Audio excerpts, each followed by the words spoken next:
Saudara-saudari yang terkasih, Allah itu adalah Allah yang berbelas kasih, selalu mencari, menanti-nantikan, menunggu kedatangan kita semua. Mencari, menanti-nantikan dan menunggu kedatangan kita yang menjauh atau menghilang dari Allah. Nah, saudara-saudari yang terkasih, ada 3 perumpamaan di dalam bacaan Injil hari ini. Domba yang hilang, dirham yang hilang, dan anak yang hilang. Allah yang berbelas kasih selalu mencari mereka yang menjauh atau menghilang dari dirinya. Satu jiwa bagi Tuhan itu sangatlah berharga.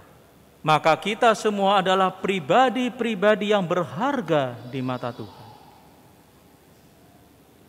1 ekor domba, bukankah masih ada 99 ekor yang lainnya? Itu mengartikan betapa begitu berharganya 1 ekor domba itu. Bagaimana Romo 99 yang lain kalau ditinggalkan oleh gembalanya? Bukankah mereka juga bisa menghilang karena tidak ada gembalanya? Sekali lagi, sebagai gembala yang baik, apabila dari antara 99 yang ditinggalkan itu ada yang menghilang, Tuhan akan mencari lagi. Dan terus dari yang menghilang, Tuhan akan mencari. Demikian pula diandaikan, diumpamakan seperti dirham yang hilang. Dirham itu adalah mata uang yang diberikan oleh seorang bapak kepada putrinya yang akan menikah. Jadi dirham itu dikenakan sebagai perhiasan yang diikatkan di kepala, seperti kalung ada liontin 10, dan liontinnya itu dari dirham-dirham itu, mata uang logam. Dan tentunya apabila kehilangan 1, maka anak tersebut tidak bisa menikah. Maka dengan sekuat tenaga perempuan ini mencari dirham itu, dan begitu bersukacita ketika dia menemukannya. Jadi sekali lagi, baik domba atau dirham menggambarkan Allah yang selalu mencari, menyelamatkan 1 jiwa, 1 pribadi yang begitu berharga. Dan tentunya kepada anak yang hilang ini, begitu pula Allah yang berbelas kasih pasti berusaha untuk menyelamatkan. Tetapi uniknya, kepada anak yang hilang ini, Bapa tidak mencari. Sebab seorang manusia memiliki kehendak bebas, akal budi, untuk menyadari dirinya, dan bukanlah seorang robot. Tetapi sebenarnya Allah Bapa yang berbelas kasih ini, tetaplah selalu menanti-nantikan, merindukan kedatangan anaknya yang hilang itu kembali. Sebenarnya Bapa itu mencari, sebab setiap hari Bapaknya itu membuka pintu, mengarahkan pandangan ke arah jalan, mencari-cari, berharap bahwa anaknya selalu datang kembali dari tempat yang jauh di mana dia meninggalkan dirinya. Dan ketika sang anak kembali, betapa bahagianya sang bapa. Ia langsung berlari mendapati anaknya itu, merangkulnya dan menciumnya. Inilah gambaran bahwa Allah Bapa itu berbelas kasih kepada kita pribadi yang sangat berharga. Ada beberapa hal yang membuat pribadi-pribadi atau kita semua itu menghilang atau menjauh dari Tuhan.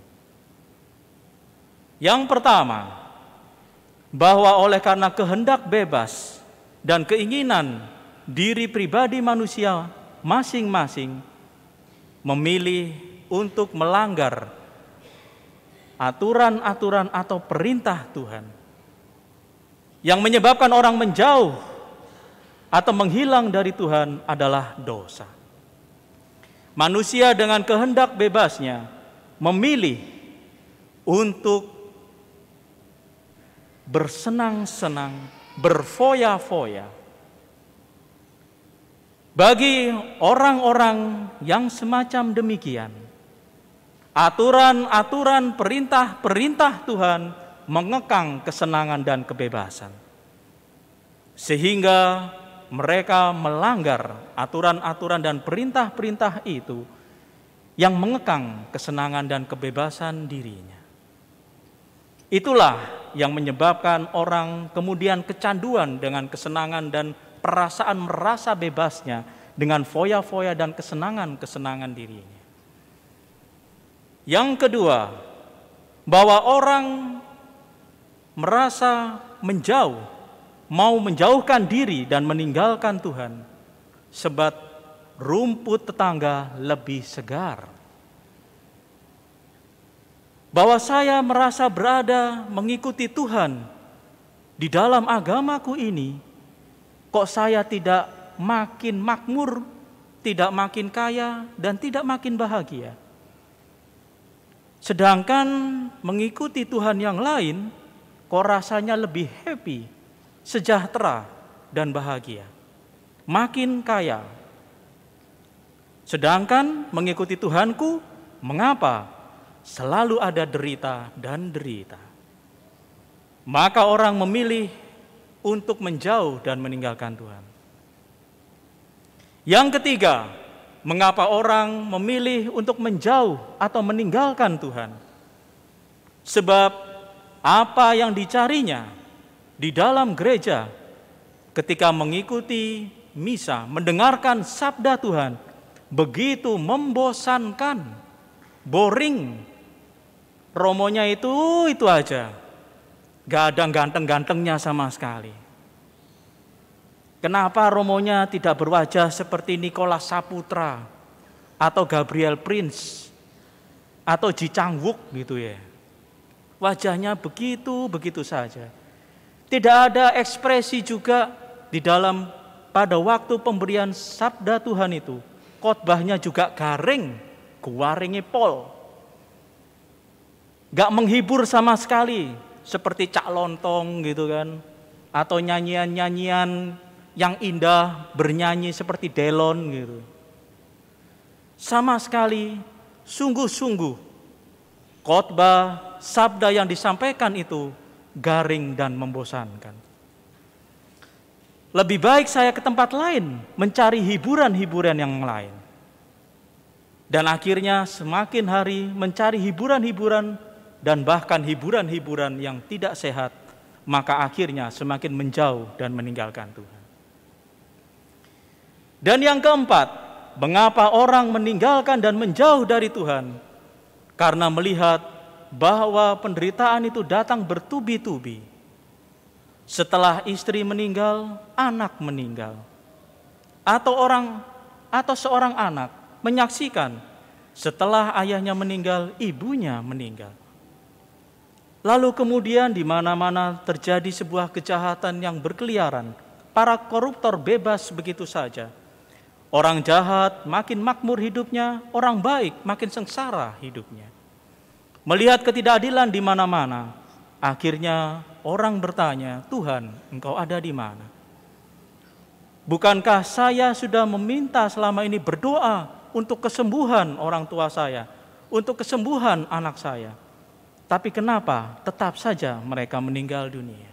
Ada kekecewaan, maka mulai beralih, meninggalkan dan menjauh dari Tuhan. Dan saudara-saudari yang terkasih, sesungguhnya Allah yang berbelas kasih senantiasa terbuka kepada pribadi-pribadi yang semacam demikian, bahwa Allah tahu bahwa setiap manusia ada luka dan derita. Dan kemudian ketika orang-orang mulai meninggalkan dan menjauh dari Tuhan, Tuhan tetap terbuka tangannya.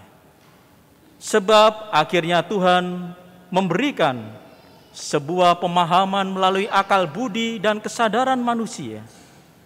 ketika manusia mulai menyelami pengalaman-pengalaman hidupnya, bagaimana dia ketika meninggalkan Tuhan, menjauh dari Tuhan, bukannya dia makin bahagia, justru makin menderita.